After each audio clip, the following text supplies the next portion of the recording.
Good evening and welcome to Mellow TV. I'm your host, Nicole Hales. For the past 12 days, we have comprehensively analyzed and broke down the findings in our Mellow TV Bill Johnson poll, a survey that has proven to be very accurate and spot on.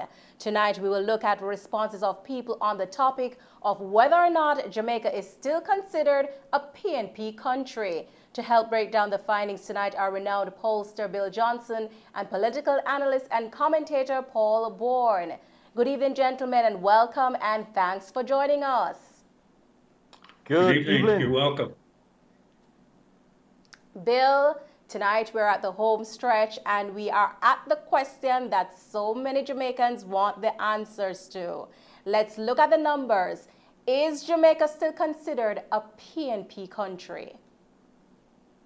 Okay, well, one of the lingering axioms of Jamaican politics has been that Jamaica is PNP country, that there's a natural bias toward the PNP in the electorate. But based on surveys that we've conducted, we believe that this is no longer true by any means. We asked people, do you always vote for the JLP candidate, or do you usually vote for the JLP candidate? Do you sometimes vote for the JLP candidate, sometimes for the PNP candidate? Do you always vote for the PNP candidate? Do you usually vote for the PNP candidate? Or do you usually not vote for whatever reason when elections are held? And in October of 2011, I conducted this survey, and 37% of the people said they always or usually voted for the JLP. 44% said they always or usually voted for the PNP. 19% said they sometimes voted for either party. Now, fast forward to today, in our current poll, we asked the same question, and the JLP support has remained constant at 37%, whereas the PNP support has fallen 13 points to 31%, and 32% are now sometimes they vote for either party. So we certainly can say that Jamaica is not PNP country at this time, and it appears that for the time being, it's actually JLP country. Paul, the people have spoken. What do you make of the data that Bill just presented to us? Would I say Jamaica is a JLP country? Let's look at what I'm actually seeing here. Because if there's a constant in terms of they always usually vote for the JLP, which are technically the base of the party, and that has remained the same, it does not necessarily mean that it's a JLP country. But let's look what is certain from the figures.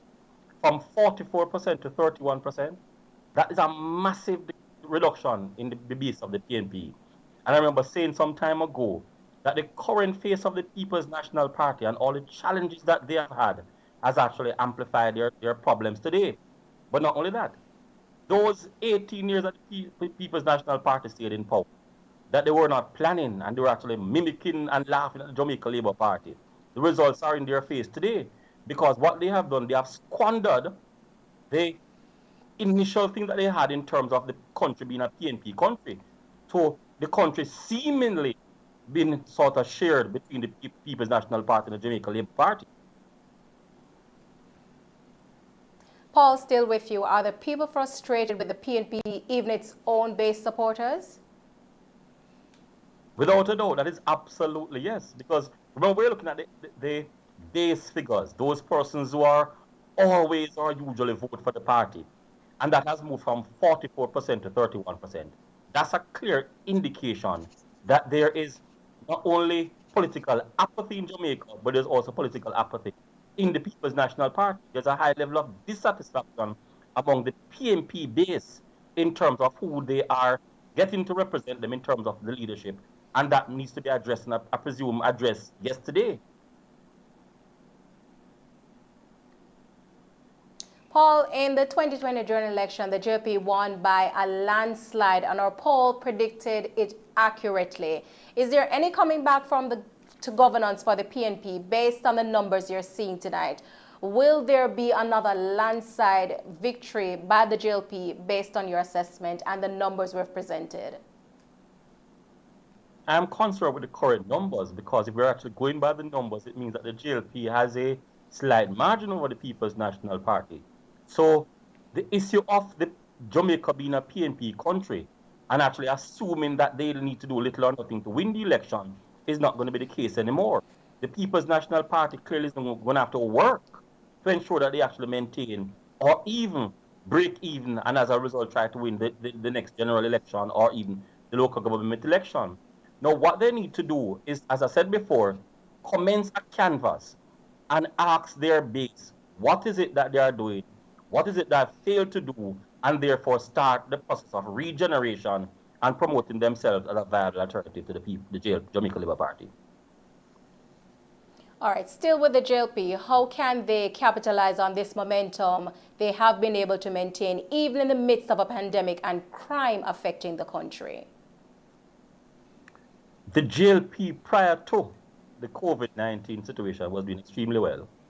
And it's clear from the numbers here that despite the challenges of COVID and crime, the JLP has maintained its image, maintained its persona, maintained its status in terms of the people's view, in terms of what it is doing well. So all the JLP has to do, as I said before, is hope coronavirus and all the things associated with lockdown quickly pass Jamaica. And if that happens and the country goes back to what it was before, then I do not see the PNP actually coming into power for the next election. Paul, what set of advice would you give to the Prime Minister and his team as words of caution, even in the midst of their popularity with the people based on the numbers that we've discussed for the past 2 weeks? The numbers have indicated that many of the ministers in the Jamaica Labour Party, including the Minister of National Security and the Minister of Education, are not doing well at the moment. So I am cautioning the Prime Minister that do not take these numbers in their absolute term and say that fact that you have a marginal lead over the People's National Party and for you to be relaxed and be comfortable and therefore be caught in the blocks. So therefore, what is it that you ought to do is to relook at some of your ministers that you have, give them a mandate, have your local representative go out in the streets, begin campaigning, accomplishing some of the things that you really wanted to do outside of that. And that way you can close out some of the advantages that the PNP had in Jamaica that existed for some years. Paul, still with you. Based on the findings of the past 2 weeks, is all lost for the PNP? And what advice would you give to Mark Goldacre and his team at this time? There is no all loss in this situation because politics is a dynamics, I'm going to call it sport, that as long as the game is still playing, a team has a chance to win. So the People's National Party needs to understand that the game is not over because the ref hasn't blown the whistle. However, there are a number of challenges that are embedded inside the PNP, and a part of them is a rift created with the issue with Mark Golding, the issue relating to Peter Phillips, the issue relating to Portia Simpson, and all of that has actually germinated to a point where there's a high level of dissatisfaction in its base.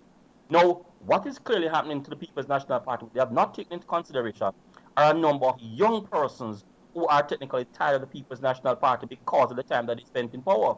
And persons are saying, we're going to give the Jamaica Labour Party an opportunity. Not only that, the JLP has a face of a younger person, a youth individual, and more persons want to associate with a younger person than a Mark Golding in terms of face. So if Mark Golding is going to have to be competitive, what he's going to have to do is to prove to the young persons that not only does he have their best interests at heart, but that his party can actually do a better job than the Jamaica Labour Party. As it pertains to the whole issue of crime, Paul, based on the findings of the past 2 weeks, it is considered a pressing issue in conjunction with the COVID pandemic for Jamaica. Your advice to the government and even the opposition to help tackle the crime monster? The crime issue is a complex one, and if I were the Prime Minister, I would actually start tackling crime from a different perspective than they are currently doing. I will begin tackling crime from the home perspective. I did a research a few years ago that found that there's a high statistical relationship between divorce and murders.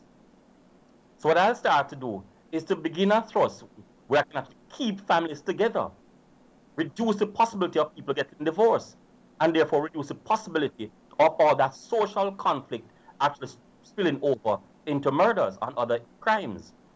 So that has to be the focus of the Prime Minister, and not the focus he's actually taking. The homes have degenerated to the point where there's nothing but chaos inside the homes. And COVID-19 does not make it any easier. And why COVID-19 has not made it any easier? Because many of the persons are at home, not working, and just downright frustrated. So what is really going on is that COVID-19 has expanded the frustration level of individuals. So what is going to happen? I'm anticipating that divorces are going to increase and possible murders are going to increase as a result of that social decay that's in society. So what I'm advising the government to do is to address social issues within families. Paul, before we go, your final words or possible prescription or recommendation from the Prime Minister and the government as a whole, and also the opposition People's National Party. Mr. Prime Minister, the people of Jamaica has shown you that they have an interest, not only an interest, but a love for exactly what it is that you're doing. So within that context, I'm actually hoping that you understand their love and their passion, and the things that are actually going wrong at the moment, that you address them. So that is for the Prime Minister. For Mr. Golden, you need to address fundamentally the issues that are in your party, all the conflicts, all the turmoil, all the psychological challenges that are there. Those must be addressed before you can actually address the things on the road. There you have it, the comprehensive and spot-on findings of the Mellow TV and Bill Johnson poll. You can listen to Mellow FM and Rhythm FM newscasts next Monday for the recap. I want to thank our guests tonight, renowned pollster Bill Johnson, who have yet again brought us some eye-opening findings that have provoked changes, and our thought-provoking and brilliant political analyst and commentator, Paul Bourne. I'm Nicole Hales on behalf of the entire production team. Thanks for watching.